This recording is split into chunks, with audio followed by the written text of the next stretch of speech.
apporté pas mal d'éléments sur le management de transition. Donc c'est pour ça que c'est intéressant d'aller juste après la table ronde de la direction.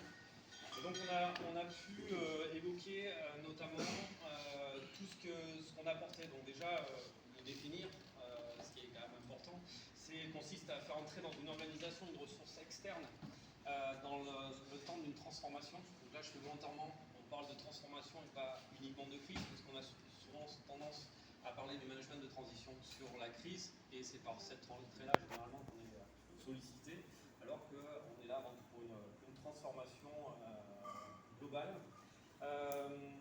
Sur les origines, alors on peut savoir que ça a commencé dans les années 70 dans les pays anglo-saxons, donc merci à toutes les recherches de nous avoir précisé ces éléments. Donc on a accompagné au départ les ruptures technologiques en début de l'informatisation du travail, toute cette notion-là. Je vais aller assez vite là-dessus et puis je vais passer directement sur les profils de manager, parce que c'est aussi ça qui peut être intéressant plus que dans le détail. Aujourd'hui, on est plutôt sur des profils atypiques, des traits qui ont quitté plutôt généralement. Donc la notion en fait entre ceux qui quittent le salariat pour aller vers l'entrepreneuriat, cette notion-là qui a été évoquée lors d'Atelier 1, le goût du défi, d'aller vers des challenges, en fait, un peu de situation. En même temps, j'essaye de relire en même temps.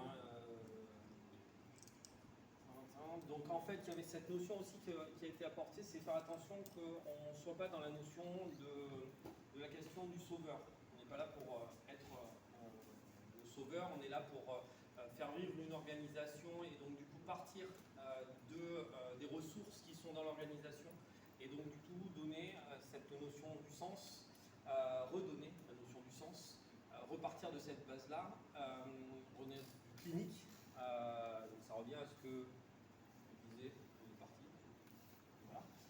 Cette notion où en fait finalement on va repartir sur l'enfant, le jeune, l'adulte, pourquoi on est là, qu'est-ce qu'on est là, avant de réinterroger l'organisation dans ce sens-là.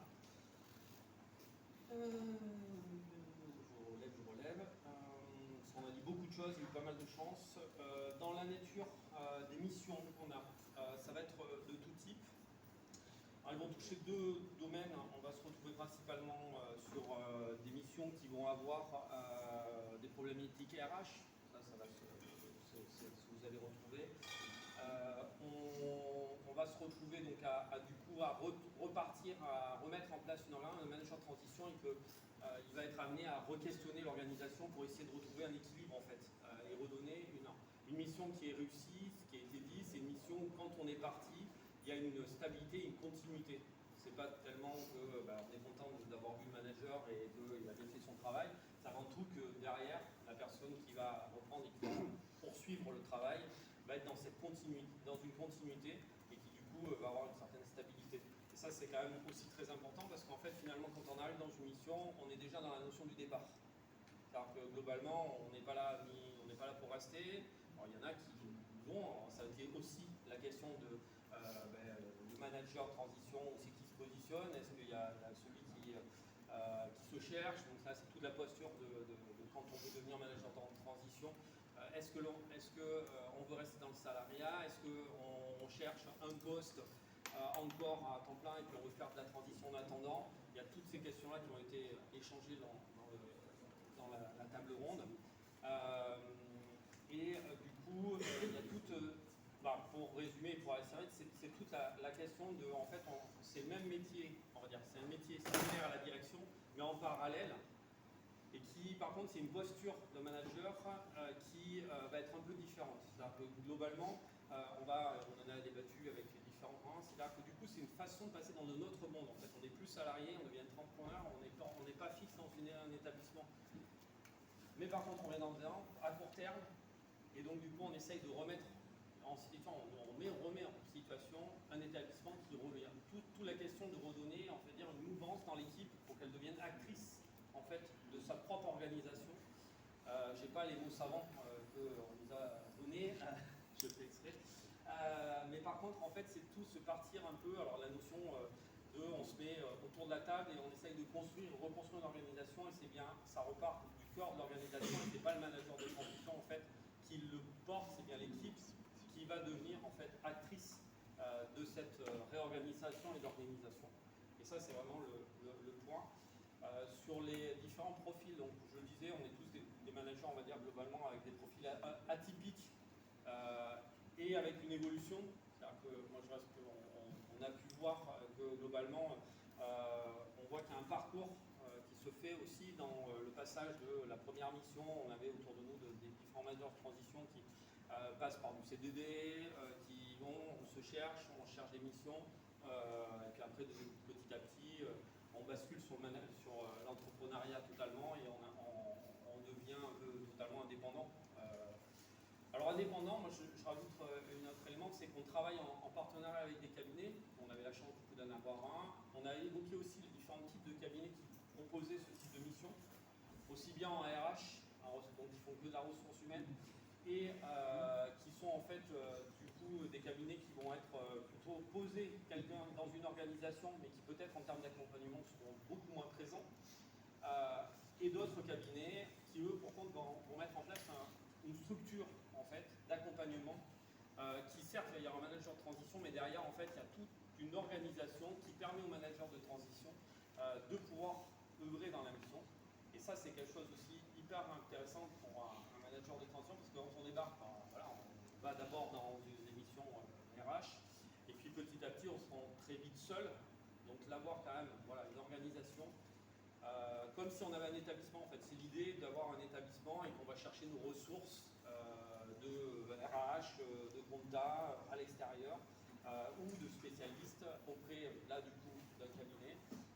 Et donc ça c'est toute cette vision-là qu'on a essayé de démontrer.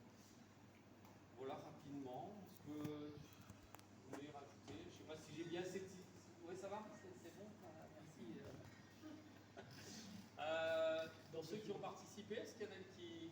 J'ai résumé à peu près, j'ai dit. Allez. Alors, excuse-moi, sur la nature des missions, il y a deux types de missions, les problèmes éthiques et RH, et la deuxième En fait, mission, alors, il y en a même plusieurs types de missions, je pense. C'est là, quand j'ai lu, moi-même, je suis en train de dire quelque chose. Il y a plusieurs types. En fait, finalement, les missions qu'on arrive, c'est des missions où on est souvent. Il y a l'aspect visible, donc ce que l'on nous montre, et l'aspect un peu invisible. Et en fait, c'est un des points centraux, et ce qui est le principal, c'est le maillage, en fait.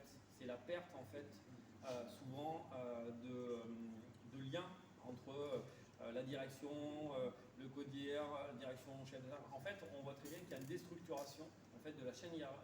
communication. Et c'est pas comme ça. Mais non, si c'était que communication, finalement, ça serait bien. Alors il y a. Mais par contre, en fait, c'est souvent organisationnel. Globalement, c'est l'organisation qui, à un moment donné, s'est perdue, qui du coup, en fait, les enjeux bousculent l'organisation, et ce qui fait qu'à un moment, il faut re-questionner ces maillages-là pour pouvoir les repositionner. Alors, c'est là où le manager... Ouais, oui. Ce sera encore plus expert. Bien. Juste peut-être pour aider un peu aussi dans l'explication, de l'observation qui demande des compléments parce qu'elle est encore que partielle, de l'observation qui a été faite, c'est sur les missions qui nous sont adressées, sur une centaine de missions, on a 20% de missions qui sont adressées sur le type de les finances. On a un problème financier et ça on va en avoir de plus en plus avec ce que je disais ce matin, le fait qu'on fait des additions, des soustractions, des multiplications, des divisions, et un peu de politique, et on a, bah oui, quand même un peu, et on trouve des solutions. Alors les solutions étant des fois de redonner un élan et des fois d'arrêter une activité parce que le territoire ne le permet pas, parce que l'offre de service n'est plus celle du coup. Et dans la suite des missions qui nous sont adressées, donc les 80% qui restent, on nous dit c'est des problèmes de management. Sauf que si je vous demande ce que c'est le management, on va passer l'après-midi à ne pas être d'accord sur qu'est-ce que ça veut dire le management. Donc nous, dans le travail qu'on a fait, c'est qu'on a essayé d'analyser ça. Dans ces 80%, 30% sont des problèmes de ressources humaines, des gens qui sont trop qualifiés et qui ne s'occupent plus vraiment de la structure ou de la problématique de l'organisation et qui, le fameux bore-out, hein, vous savez, que les gens qui s'envolent de l'organisation, ou des problèmes de qualification qui font que les gens sont dans le micromanagement, provoquant des RPS, du désengagement. Donc on est sur ces situations-là. Il nous reste 50% de situations. Et ces 50%, c'est là où arrive Gilles, c'est ce qu'on appelle des désalignements. Et ces désalignements, ils sont sur l'ensemble de la ligne hiérarchique. Et donc, un des éléments que vous avez traité forcément à l'ARDES ou dans d'autres organisations, c'est le lien entre gouvernance et dirigeance. Et comme ces deux concepts-là sont assez peu documentés scientifiquement, on a du mal à dire c'est quoi un problème de gouvernance et c'est quoi un problème de dirigeance.